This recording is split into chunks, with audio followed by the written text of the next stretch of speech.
Dada Sham, everyone. I'm back again for another series on mindfulness. Bridge Builders is the youth wing of the Sadhu Vaswani mission, engaged in a broad spectrum of youth and community development programs, inclusive but not limited to old age homes, orphanages, environment, and many such initiatives. With the motto Hope, Help, Heal, and the vision to live for others, not alone for self, the group carries out extensive activities in this sphere. The Bridge Builders believes we need to be the reformation that we wish to see in the world. It is headquartered in Pune, Maharashtra, and has several national and international centers. In connection with Dada J.P. Vaswani's 102nd birthday celebrations, Bridge Builders decided to bring to you Mindful or Mindful series. Why mindfulness? Dada always said, a happy mind is the greatest aid to a healthy body. And we wish to carry forward this legacy of Dada. Wherever you are, be there totally. Be mindful of each thought, each word, each action. This comes with practice, and today we are bringing you the second tool that helps you in the process of being mindful: food and nutrition. Our main event, Mindful, is coming up on 31st of July. You heard me, it's 31st of July, so save the date. Stay tuned to know more about this event on the Facebook page of Bridge Builders. Thank you to viewers across the world for their willingness to adopt mindful ways of living. Well, Dada is the source of light, but Dadi is the brightest ray. And no talk is complete without our dearest and most beloved Didi Krishna Kumari Thadani. I invite Didi, the working chairperson of the Sadhu Vaswani mission, to please address the viewers and share her guidance.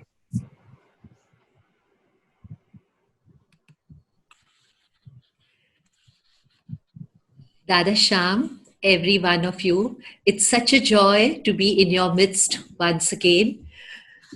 I feel grateful to the Bridge Builders for having given me this opportunity of reaching out to you all on the subject mindful eating. Our calendars are booked back to back. We keep rushing from one meeting to another, from one event to another, from one activity to another without pausing. And in the process, isn't it? In the process, we succumb. We sometimes go ahead and take rash and hasty decisions. We make hasty reactions, and sometimes we have emotional upheavals. This results in a lot of stress, in a lot of strain, and sometimes anxiety, and we feel so depleted. We are constantly trapped by thoughts either of the past or of the future. And therefore, we do not enjoy the present. Instead of relaxing over a cup of coffee, we think today's coffee is not as good as yesterday's. When we reach out to pick up our favorite cookie, we think, I hope I don't run out of them. In the process, we miss on enjoying the present moment. Our thoughts are oscillating between the past and the future. It is here that mindfulness can help us. What is mindfulness? We asked Dada. And what did Dada say? Mindfulness is awareness. It is focusing on the present moment. What do? We are either letting go, let us let go of what was. Let us have faith in what will be. Let us live fully and completely in the here and in the now. Let us focus on what we are doing. Seize the moment. Make it meaningful without expectations. without even a little judgment. Beloved Dada himself, he was the very personification of mindfulness. Whatever he did, howsoever trivial it may be, he did it with complete awareness. He was fully present in it. He did it with focus. He did it with concentration.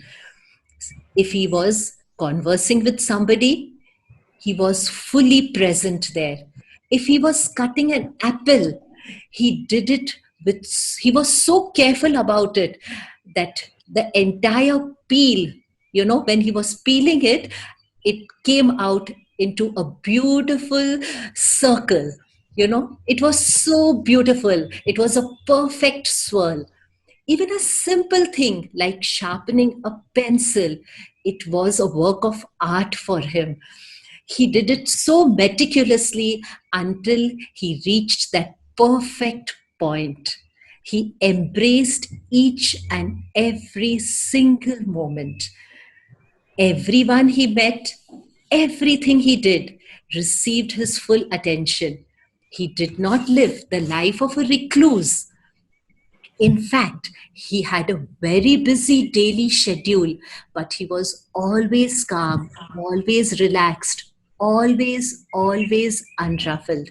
The secret was of his life was that he lived in the here and in the now. And that was his repeated teaching to us. Live in the present, be in the present. The plate of food that is laid before us, it is a gift of God to us. We should be grateful for having received it. So many people work. They have to put in their effort for this food that is to be prepared. Think of the farmer. He has to toil the land. He has to sow the seed. Then the food is packaged. It is sold by the retailer. Then there is someone who has to put in time and effort to cook that food for us, make it delicious, and to present it before us. We should express gratitude for every single act of food. We should not only just swallow the food, we should not just gulp it down, but we should enjoy its flavor, its color. We should do everything with awareness, with recognition. That was the secret of beloved Dada's life. One day we said to him, Dada, what is the secret of your life? He said, when I pray, I pray. When I rest, I rest. When I work, I work. When I eat, I eat. But what is our condition? For many of us, all these activities, they overlap each other. When we are eating, we are worrying about our mistakes, or we are thinking about our future. Therefore, many of us even spend restless nights. We are unable to sleep well at night, or even if we sleep well, when we get up in the morning, we are not refreshed. That sleep does not refresh us. Hence, the importance of mindfulness. And let me pass on to you a very few tips which beloved Dada gave us on mindful eating. The very first tip that he gave us is every day offer a prayer before every single meal. Every single meal that comes to you is a gift from God. And such food will energize you. Secondly, see that the food is cooked with positive vibrations. If you're cooking food for yourself or for others, be sure you're cooking it with love, with care, with peace and calm in your heart. Do not cook food when you're angry, when you're irritated.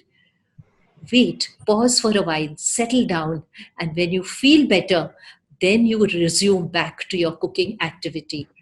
Similarly, do not eat food when you're tired, when you're angry, when you're emotionally disturbed. The next point he always mentioned was eat sattvic food.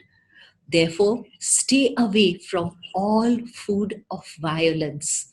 Today, many scientists are of the view that this disease, COVID-19, even diseases like SARS and swine flu, they originated from animals. And therefore, the rishis of ancient India, they said to us, we are what we eat.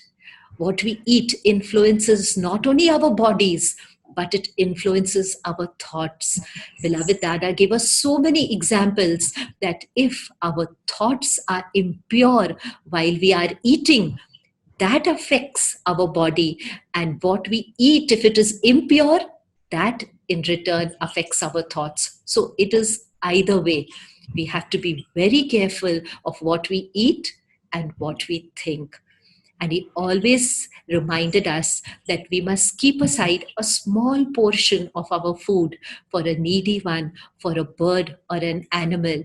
Sri Krishna said to us in the Bhagavad Gita, he who cooks for himself alone is a thief. We must try, especially nowadays, so many people go hungry. They don't have even a morsel of food to eat. Let us just keep aside a small portion of food for them, and our food will be blessed. And we should avoid to eat in front of the TV, because we are also taking in negative vibrations. They also enter our system along with the food we eat.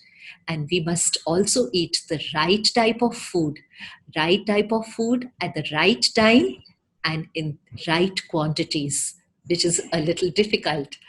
And Dada said to us, drink your food and eat your water. He did not mix up the verbs. What did he mean? By drink your food, we must chew our food, masticate our food so that it slips down the throat just as liquid. And we must eat our liquids, we must eat our water. That is, we must sip it and we must savor it, we must relish it.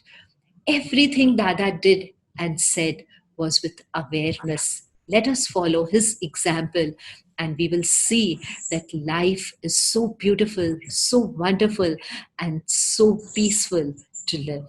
Thank you so much. Thank you so much. In fact, your guidance has helped us time and again, Didi, and we thank you once again for putting us on the right path.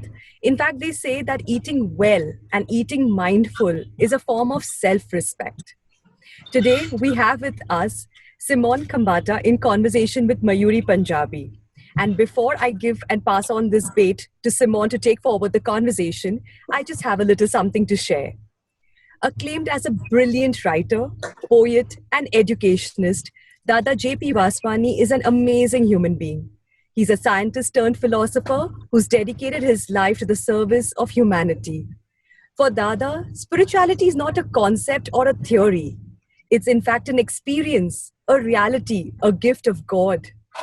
His brand of spirituality is not just words, but deeds of daily life. He continues to be the driving force behind every step we take. In fact, even today, it is that with his guidance, we're going to take forward the event.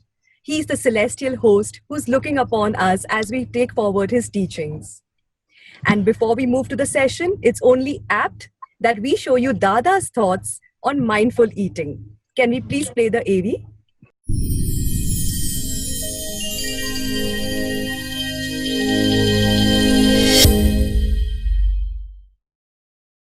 My friends, God has made a wonderful world, and God wants every one of His children to have a share in the wonders of the wonderful world that He has created. He wants every one of His children to be happy. He wants every one of His children to have a share in the wonders of the wonderful world that He has created. Every one of you is a child of God. You are sons of God. You are daughters of God.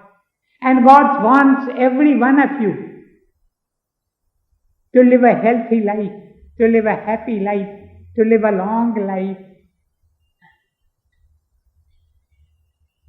This body is a wonderful thing, a most wonderful thing. The great Guru, says in the Sukhmani, Jaya Prasad Aroga Kanchan Dehi Livalavaho Tis Ram Sanehi. What mean those words?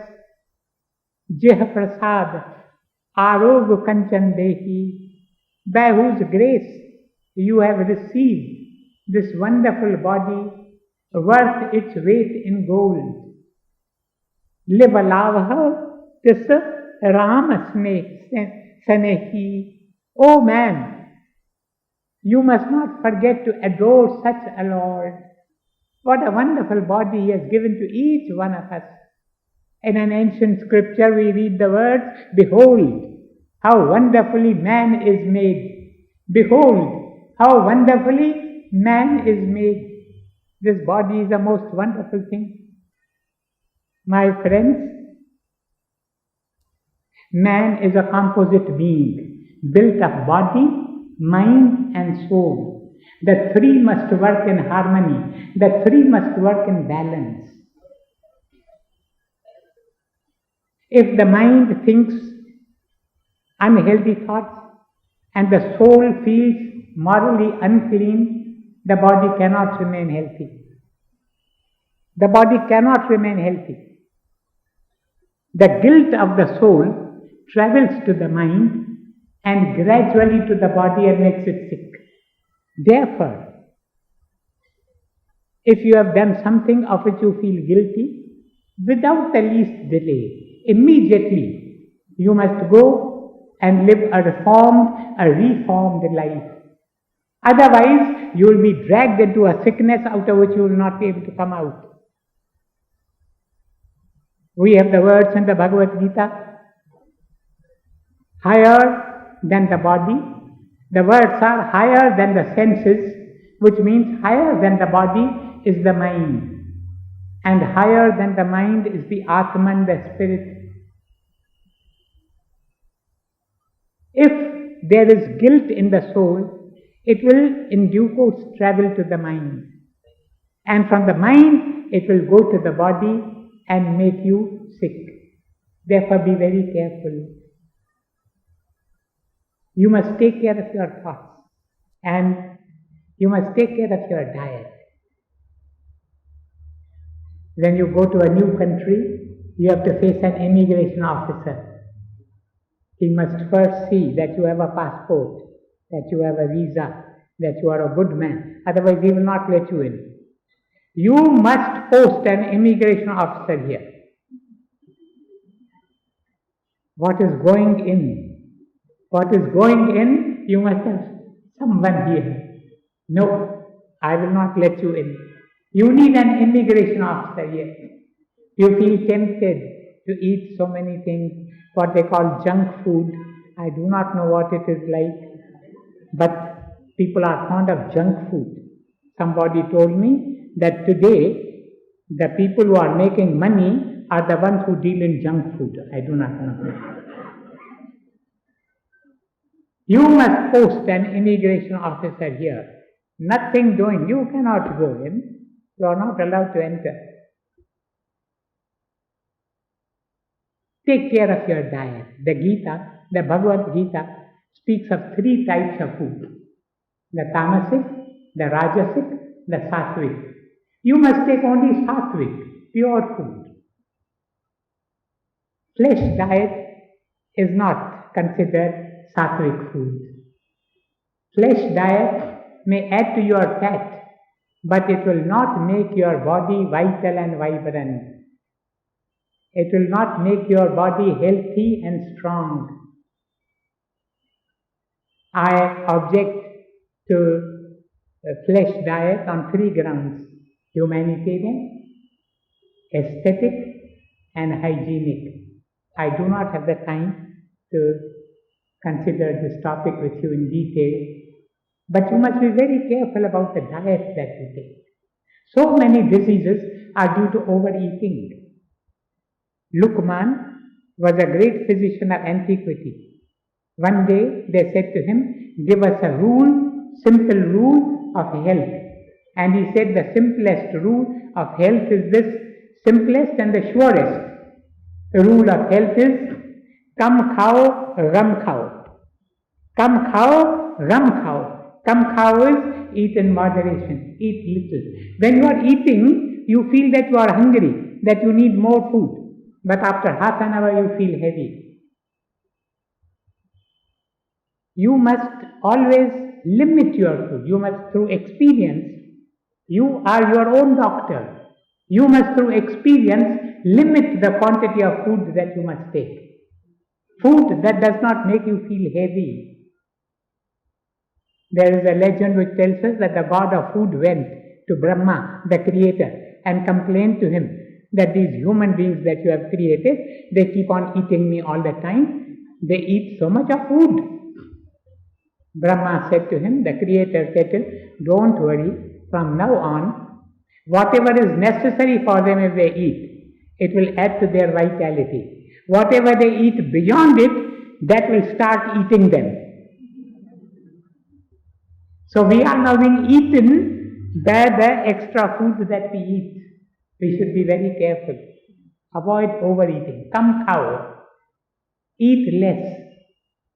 Eat in moderation. And ram khao is do not react. Hold your peace. Do not react. It's so natural and so easy for us to lose our temper or to react. Something happens, we immediately react. Then we repent. Why did we do this? Why did we speak so harshly in return? But if you can only train yourself not to react, ram khao, you will live a happy, a healthy life. The last positive secret of health and happiness is help others. Help others. You must forget your own comfort and convenience. You must only think of the comfort, the convenience that you can bring to others. Those that are in need of comfort, give them comfort. Those that are in need of joy, give them joy. Keep on doing as much good as you can to as many as you can, in as many ways as you can, on as many occasions as you can, and as long as you can, if you want to live a healthy, happy life. You have heard of John D. Rockefeller.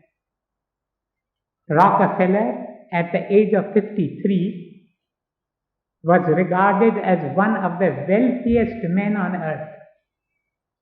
His income at that time, weekly income, was $1 million. He used to earn $1 million, that is 5 crores of rupees every week. Every week he went on earning 5 crores of rupees. But the solitary and one-pointed pursuit of money ruined his health. He could not eat. He could not sleep. He lost all his hair.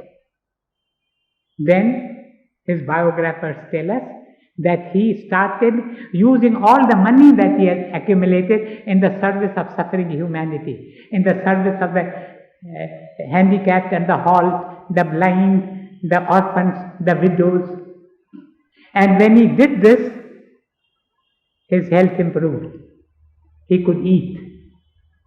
Otherwise he could eat only crackers and milk. That is all that he could take. But now he could eat normally. He could sleep normally. He could enjoy life. And the streams of gratitude and love that flowed into his life from those whom he helped gave a new radiance to his life. This man, this billionaire, lived up to the age of 98. 98, just because from his 54th year he started serving suffering humanity. I could give you many other instances and illustrations, but there is no time to do so. Let me close my talk to you with the words of my beloved master, Sadhu Vaswani. He said on one occasion, I have but one tongue, but if I have 1,000,000 tongues, with every one of those tongues, I would still utter the one word, give, give, give. For they that give live. Those that do not give are no better than dead souls. He also said on a memorable occasion, everything that we have, everything that we have, our time, our talents, our knowledge, our experience, our wisdom, our properties, our possessions, our strength, our vitality, our bank accounts, our life itself, everything that we have is a loan, mind you, a loan which has been given to us to be passed on to those whose need is greater than ours. May these words of the Master ring in your hearts like a temple bell as you return to your homes tonight, and your coming to this meeting will not be in vain. I thank you. Om Shanti, Shanti, Shanti.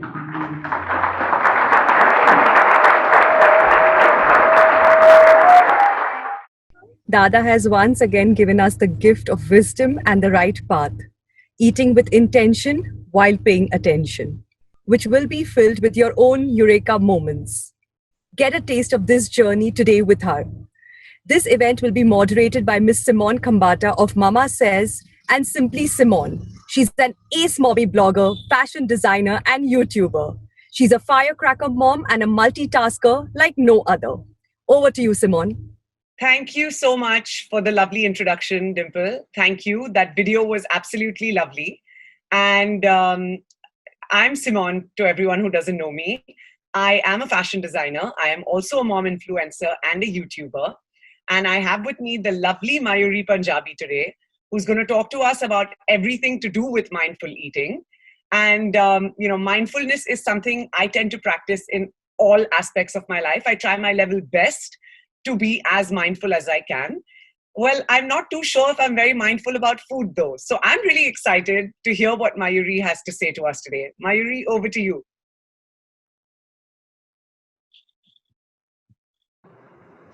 Hi, Simone. Hey. Hey, how's it going? Thank you for agreeing to take this on, and thank you for this incredible opportunity to the Bridge Builders as well as to the Sadhu Vaswani Mission. I was truly honored and humbled to be asked to do this. So Mayuri, before we start, why don't you tell everyone who's listening a little about yourself? Sure. So, well, my name is Mayuri. I'm a health coach. I was certified by the Institute of the Integrative Nutrition, which is headquartered in New York. I do have a background in biochemistry and genetics as well. I guess I'd like to tell you a little bit about what kind of got me on this journey. Growing up, I was never really thin or fat, and I was definitely not mindful at all. But I wasn't even mindful of the fact that I wasn't mindful. It's not until much, much later was I able to kind of see, how were you actually living life at that point? I ate whatever I want. I didn't think about my thoughts, my feelings, what I was putting into my body. I was just on some autopilot survival mode, basically. And then fast forward to, I had 2 kids quite close to each other, and I put on 32 kilograms.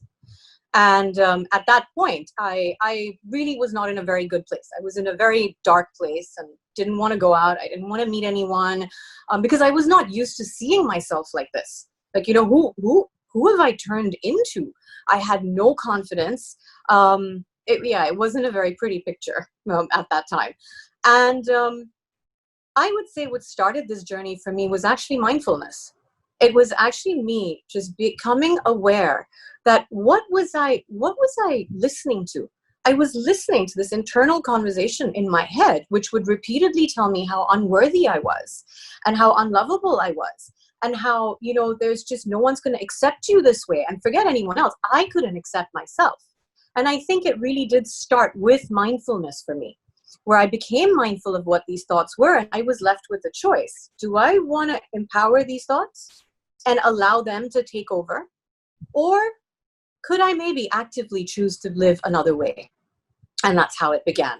And I slowly started to lose weight and become healthy. I actually had found myself pre-diabetic with Hashimoto's as well as PCOS.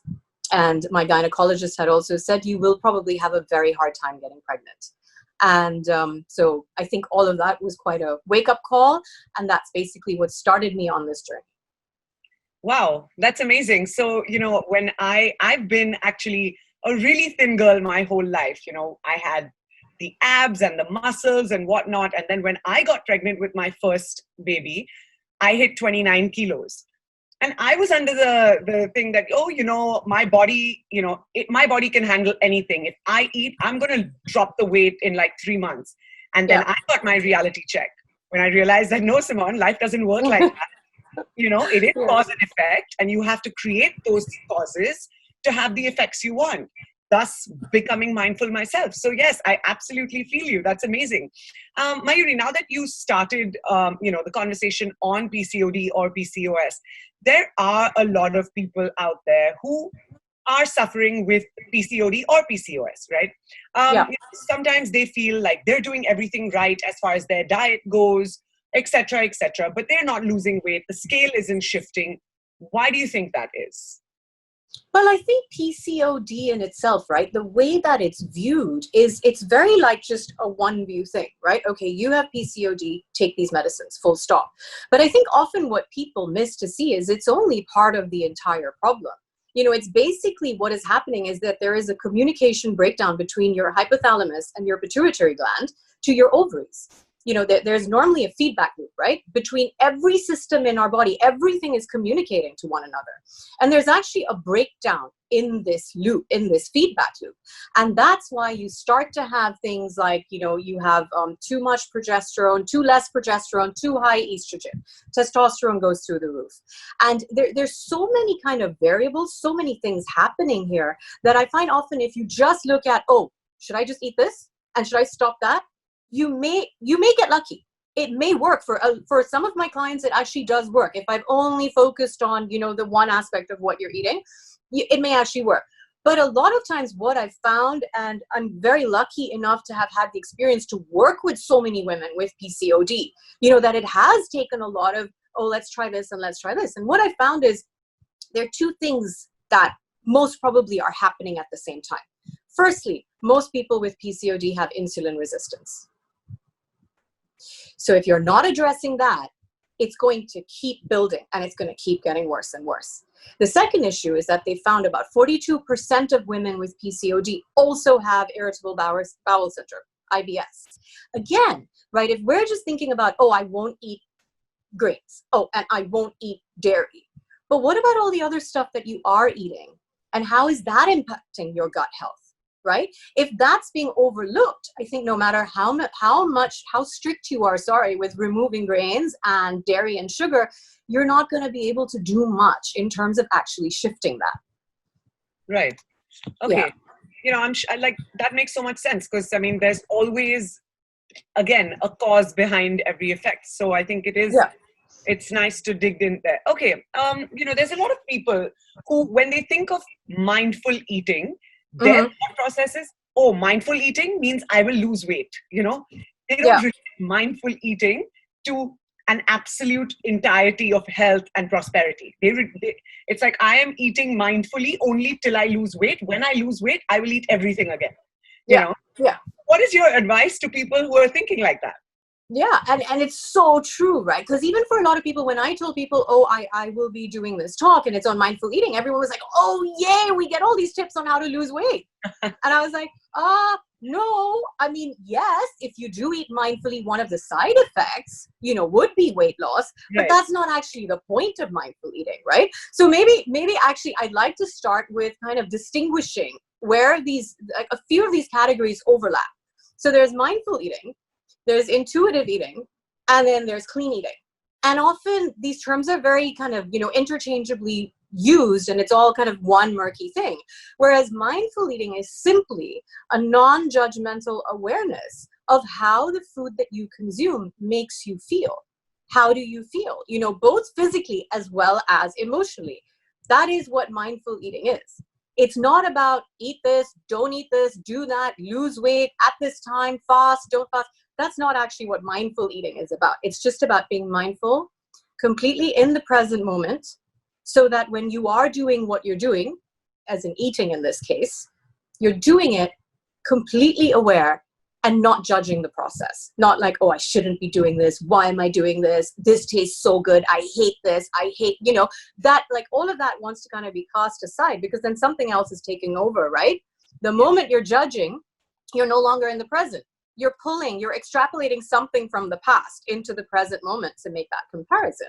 So mindful eating is actually simply and quite beautifully being 100% present and aware.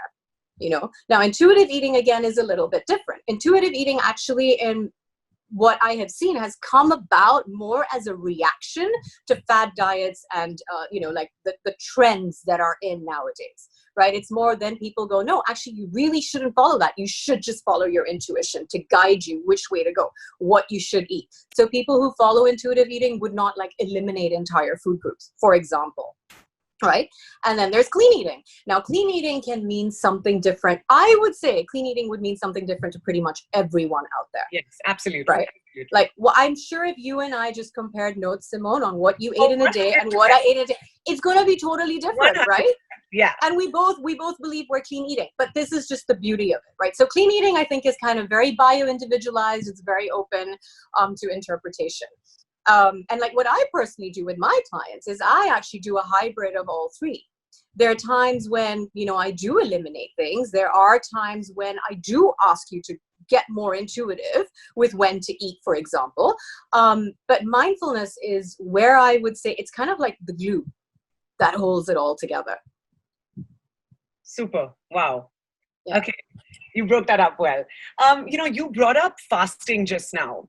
Now, there's a lot of people that do fast, and there's a lot of people, again, that fast due to, say, a religious or a spiritual reason. And then there's a lot of people who fast because that's the intermittent fasting is the new cool thing to do, right? Yeah, yeah. So, but even when they do intermittent fasting, they feel like they've lost their appetite, right? A lot of the people I know who do it, they've like, oh, now my appetite has shrunk, and like, I don't have it. And then the minute they stop and then they get back, suddenly it's like they're binge eating again. So what are your thoughts on intermittent fasting? Well, intermittent fasting, I think, it's magical.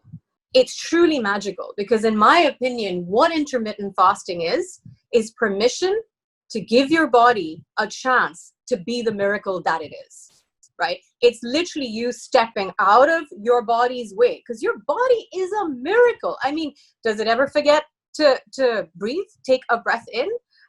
It keeps your heart beating. It regulates levels like pH levels, blood pressure. It regulates temperature to such accurately specific ranges. And it does all of this without us telling it to do anything, right?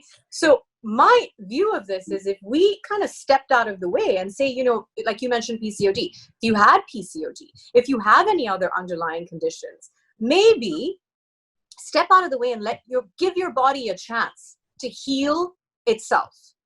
I mean, it hasn't failed us so far. We've evolved through some pretty rough times, right? And we're here and we're thriving. So our body knows what to do. And for me, fasting is simply that. It's just step out of the way. Let your body heal itself. I mean, look, if you think about an animal or a child, right? When they are hurt or injured or sick, is food going to be the first thought on their mind? Can you get a sick child to eat? No. Can you force an animal to eat when it's sick? No. And innately, we know this too, or at least we knew this. If you're sick, just fast. Just stop. Your body has enough stuff to deal with in there, right? If it's a virus or it's a pathogen, give it a chance to build up and deal with it instead of kind of going, oh, sorry, stop what you're doing. You're trying to heal me. I know, but just stop because digest some bread. Or again, actually stop and now digest the soup, that I was told that I have to eat for my cold. But I'm just going to keep interrupting the process by feeding you all the time, So in my view, I think fasting is something that, everyone should try. And it varies from person to person. Some people have certain health conditions that may not allow them to fast. So definitely if you do have any underlying health conditions, please definitely check with your primary healthcare provider before doing it. And then there's so many different fasts, right? There's so many different ways of fasting. You can do the shorter ones, you can do the extended ones. Like last week, I just came out of a 60-hour fast and I was like rejuvenated like I cannot tell you. It was better than any spa treatment and I didn't take a break. I was working nonstop and I had the energy and the mental clarity to do it. So in my view, it really is, it's quite a miracle. Okay, I'm sorry to interrupt you. I am extremely, extremely curious to know, how did you control your cravings for 60 hours? So this is such a perfect question, Simone, because in my view, this is mindfulness, right? Okay, so I'm going to give you, I mean, maybe we can discuss it actually. My view of what is meditation. Okay, I know there's so many ways to do it. There's so many different, ways that people teach you how to meditate. But if we just boil it down to the simple thing, what is meditation? It's awareness of thoughts, right? It's you're sitting there and you're not fighting the thoughts. You're just aware that you're having these thoughts and you allow them to pass. Correct? I think that's my interpretation of what meditation is. So in my view, fasting is an extended meditation. Why? Because like you said, there are going to be so many times my mind would have taken over in those 60 hours and it would have said, don't be silly, just eat. You're so hungry. It's been 24 hours. You have kids. You have clients. What if you get into a bad mood? You don't need to lose more weight. I mean, my mind, the thoughts that it had, it literally attempted to hijack this situation so many times, right? And in what I think is, it's beautiful to be able to just sit back and go, okay, thank you for sharing, and just move on, right? So for me, it's that. It started with small fasts, and then it gradually, as I got comfortable, I wanted to make myself a little bit more uncomfortable. And all the while doing this, I mean, sure, the health benefits are incredible, absolutely incredible. Aside from the obvious weight loss, there's autophagy, there's a growth hormone spurt, human growth hormone spurt. There's so many amazing things that are going on. But what I find the most fulfilling is when I get to the end of the fast, I kind of just go, I didn't allow myself to talk myself out of it. I stuck to it. And that feeling of fulfillment where, I am bigger, or I am the one who, well, then again, who am I, right? But that your thoughts are just thoughts. That's all they are. It's up to you what you want to feed and what you want to kind of put the focus on and what you don't want to. And I mean, getting a little deeper now, wouldn't you say that what you choose to put your focus on is pretty much what's going to grow in your life? Yep. Right? Wow, I am right now amazed. So I am all for, like I said, I'm all for being mindful and, doing my level best in every aspect of my life to fight those negative thoughts or the devils within, as I call them, right? And ensure that I choose faith and positive thoughts over that. But what you displayed, because I understand sitting there and those, our thoughts, our mind being it could be one of our greatest enemies when it comes up with all of that stuff to tell us these stories. But that's phenomenal, Mayuri. That is true mindfulness. That is amazing. Amazing. Yeah. Wow. Thank you. And also I wanted to share another way to kind of look at what we're talking about, right? Which is, would you agree that how you do anything is how you do everything? I'm not too sure. Okay, so hear me out on it. Okay. So this is one Simone. There's one Simone. You're one Simone. Yes. So it's not like you're being the actual essence of who you are is one, right? Now, I want you to just kind of entertain this, okay? Just entertain this analogy. I believe that how you are at a buffet table is how you are in life. Oh no. So let me explain. So there's so many ways people would eat at a buffet, right? There's some people that will take the big plate and they will pile it until nothing else can fit in there, and then they will sit down and they will eat it, and most probably not even be able to finish a quarter of it. They'll probably push the plate away, get up and take another filling and come back down and sit down and just kind of repeat the process. And then there are other types of people who will take a plate, maybe fill it with like 2 or 3 things that they feel they would enjoy and that they can eat, and they'll sit down and they'll eat it. And then if they want more, they'll get up and they'll get it, right? Now, what do you think the difference is in the way both these people live their life? Or more specifically, what do you think the difference is in their mindset? Oh my God, this is like an exam now. Well, so me for one, I actually get upset when I see people do the first thing, because I'm Right. like, why have you taken so much food? And just like, I have a huge problem with food wastage, huge Yeah. problem. So for me, that bothers me to a point of that person doesn't care about what the amount of waste they're creating, right? Yeah. And Yeah. it could have been food that entered another person. Somebody else could have eaten a good meal with that food that's just going to go in the bin. And then on the other side, yeah, I am actually that person who takes the smaller things. And then, but let me tell you, I get up quite a few times, because when I'm at a buffet, there's a lot of things I want to try. So I take small bits of it because I want to try all of it. Yeah.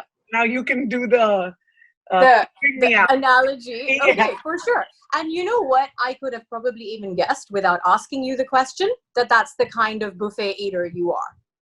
Right. So now allow me to take this a little bit further. When the person is piling their plate on with food, their mindset is one of scarcity. It is, oh my God, there's not going to be enough. What if I'm not full? What if it runs out? And it's not a conscious thought process. It's very, very much in the background, right? So they're going to pile on that food just in case there isn't going to be enough. These are probably also the kind of people who are going to overeat. They're going to override their body signals that they're full, and they're going to overeat. Why? Not because they're greedy or they have no control. It's actually because their mindset, the way they view the world, is from a view of scarcity. So there is not going to be enough. I better load up. Okay. Now, the other type will take a little bit and sit down. No matter how many times they go, there is a belief. It's always there. It's always going to be there. There is an abundance of everything that I need. Right? Okay, so my answer basically was right. Yes, well I food. Yeah, well done. Okay, so you for some reason asked me to keep a little bowl of blueberries in front of me. I have that bowl with me. What do you want me to do with this bowl now?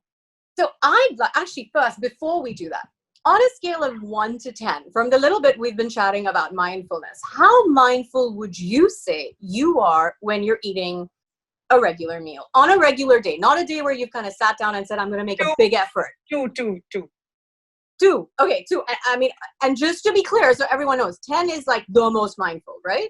Yeah. Okay. I find like I tend to be mindful in every aspect. Like I said in the start, right?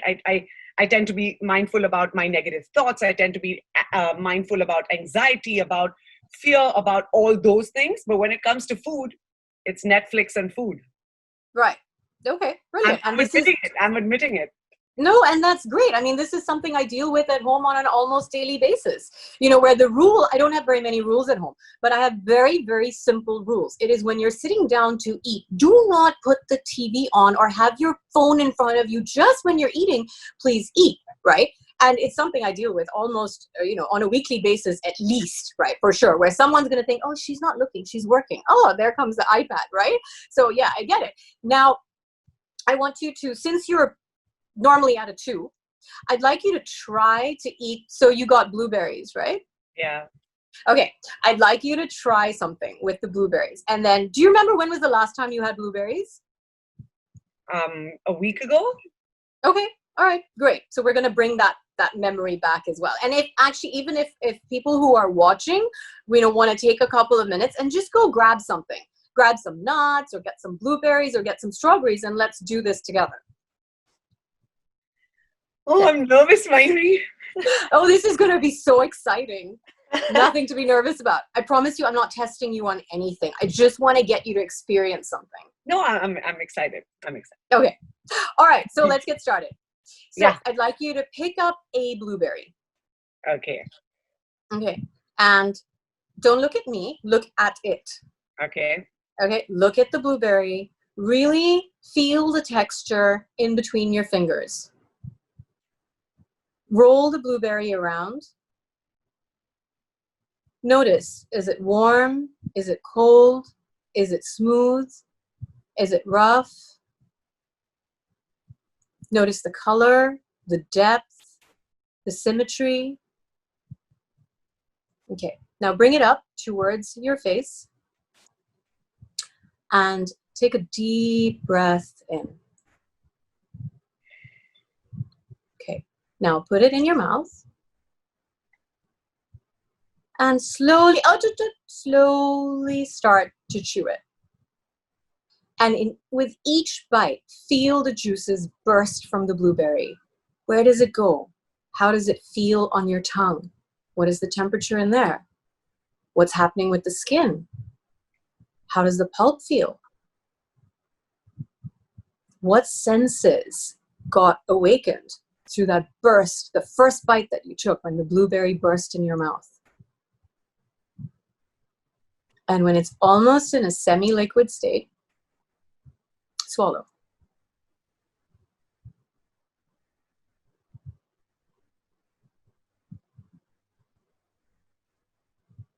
Now, how did it feel going down your throat? How does it make your mind feel? Amazing. I don't think I've ever focused on that. I don't even know how to explain it. Yeah. It was amazing. Yeah. It was. Amazing, right? And we just... 5 blueberries in my mouth. Yeah. Something, running somewhere. Yeah. No, I'm saying this not because I'm on a webinar right now. I'm saying this from the bottom of my heart that was definitely the most delicious blueberry I've ever had. Yeah. It's incredible, right? And imagine it was so delicious. It's always been the same blueberry, right? It's always been exactly the same blueberry that we've been eating. But we've never really tasted it, or we've never really eaten it mindfully. And now my mind wants another one. So I'm just going to keep it away. Yeah. And that basically is it. That is eating mindfully, is really being present to what is going on in that exact moment. Exactly what are you about to put into your body? I mean, we are what we eat. We hear this all the time. Our cells, our immune system, our moods, like our dopamine levels. It's all so interconnected, and it's so connected to what we are eating. How come, we don't pay any attention to it? I mean, we do pay it attention. Oh, where should I go for dinner today? What should I eat? What do I feel like? But why are we not paying it this kind of attention? The attention you just paid to that blueberry that made it the most delicious blueberry you've ever had. Right? Like, it is like... I'm going to try this with my dinner tonight. Please do. And you know what will happen as a result? I mean, tell me what happens as a result. But I'm excited to tell you that quite a few of these things will probably happen. You will end up eating less, because you're actually aware. Like, remember at the end I asked you, how does it feel going down? How does your body feel? If you're so in tune to how your body feels, guess what? You will be able to hear it when it tells you, I'm full.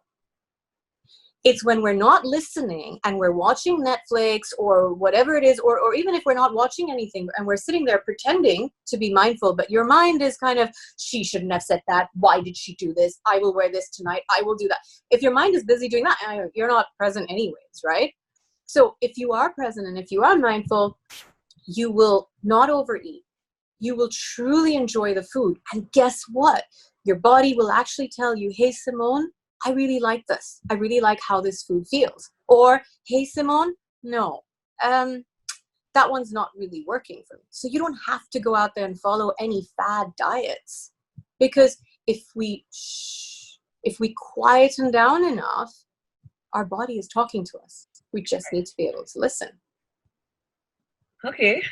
That's something new to kind of be mindful about. No, I am because, I think that in life, at least for me, it's after I became a mother that I started being a lot more mindful towards food. Now, when I'm saying food, I don't mean the way I'm eating it, but I mean what I'm eating, right? Yeah.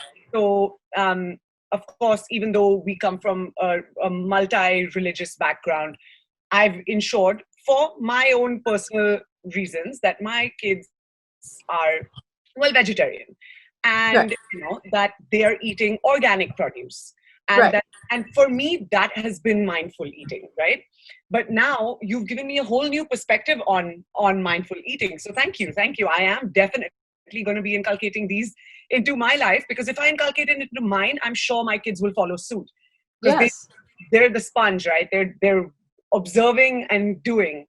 Totally. Yeah. So- It's just, it's So I monkey guess we're see, creating a monkey bad do, example. right? Yeah, because they've been watching Mama eat while watching TV. So Yeah. well, next thing I know, they'll want to be, screen time. And they're so small right now.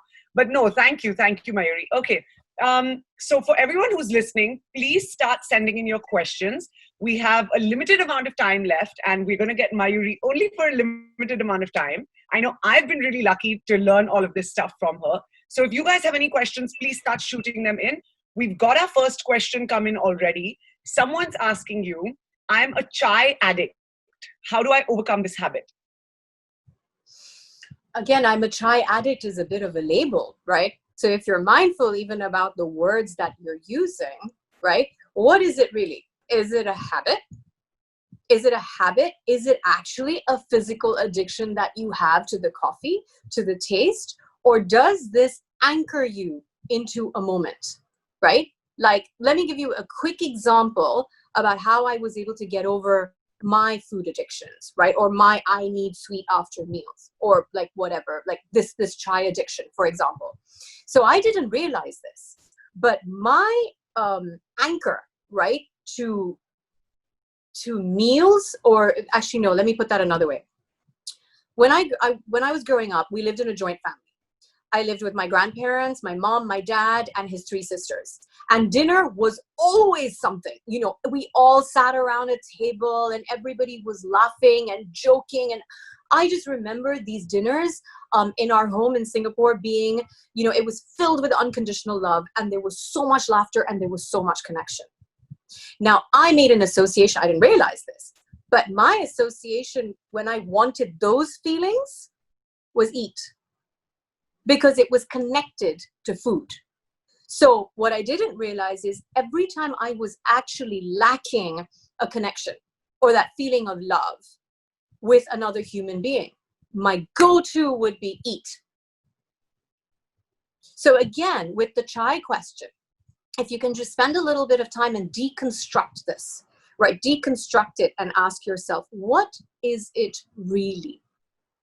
Is it fulfilling something? Is it filling up a void that is empty? Okay, thank you. We've got our next question that's come in, and this is a question that me as a mom blogger, I get this question all the time, and I'm not even an expert as far as food goes. So someone's asking, belly fat, what causes it and how can we reduce it? Yeah. Now, again, there's no one answer, right? But my favorite answer, or my go-to, is always going to be fasting. And why? Because insulin resistance. And belly fat is one of the first telltale signs of insulin resistance. So if you want to take a look or start to impact your insulin resistance, actually, Simone, I don't have the time in front of me. How much more time do we have so I know how much detail to get into? We have about 5 minutes. 5 minutes? Do we have more questions, or should I take this one to the end? We have another question that seems a bit important. So you can get, okay. Sorry, take your time with this one and then we'll move on to the next. Okay, all right. So I was saying insulin resistance. So now imagine, okay, first, we all know that insulin is secreted as a response to an increase in blood sugar, right? So when we eat something, our blood sugar goes up. It goes up more with certain foods, less with certain foods. But generally speaking, when you eat, your blood sugar is going to go up.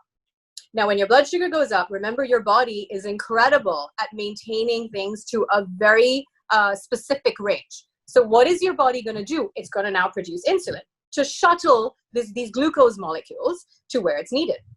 Now, when you eat too much, or you eat too many times in a day, you're consistently and persistently upping those blood sugar levels. So what's happening is your pancreas is needing to keep ejecting and producing more and more insulin. Now imagine I'm sitting next to you, Simone, and I tap you on the shoulder. You will turn around and look at me, right? Yeah. Now, if I'm persistently doing this, it's only a matter of time before you're not going to look, right? This is just the norm. Now, what do I have to do to get your attention? I'm going to have to whack you on your shoulder. Then you'll turn around and look. But if I keep whacking you, what's going to happen? That's going to become your new norm. So similarly, your body will start to get resistant to the insulin, and your body's going to have to produce more and more insulin. And one of those side effects is belly fat. So if you want to deal with that, sorry, because I have to give the solution. If you want to deal with that, work on not having as frequent insulin responses. So firstly, stop snacking, just eat at your meal times, or better yet, fast. And secondly, a more finer note is what you're eating. What is the glycemic load of that? Okay. So before I move on to the last question, Poonam Ahuja wants to know that was 60 hours of fasting only with water or fruit or absolutely nothing? So there's so many different ways to fast. So what did you do? What did I do? What I did, but I do not recommend that anybody here goes out and does this. You want to gradually build up to this. And if you have any underlying health conditions, please do it with somebody's guidance and with your primary healthcare provider's permission as well. So what I personally did is I stuck to water, black coffee, and herbal teas. And to balance out my electrolytes, I would add a pinch of salt into my water maybe once or twice a day, just to make sure that my electrolytes were balanced. But that's it. I didn't consume anything. I didn't take any multivitamins, just that. Wow. Wow. Okay, so let's get to our last question of the day.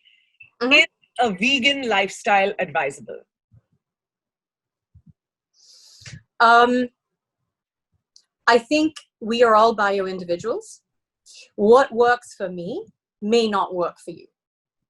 And I think the best answer is, the best person to give that answer is actually yourself.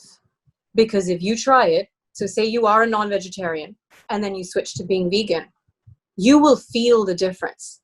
If it works for you, it is definitely the best lifestyle for you. Amazing.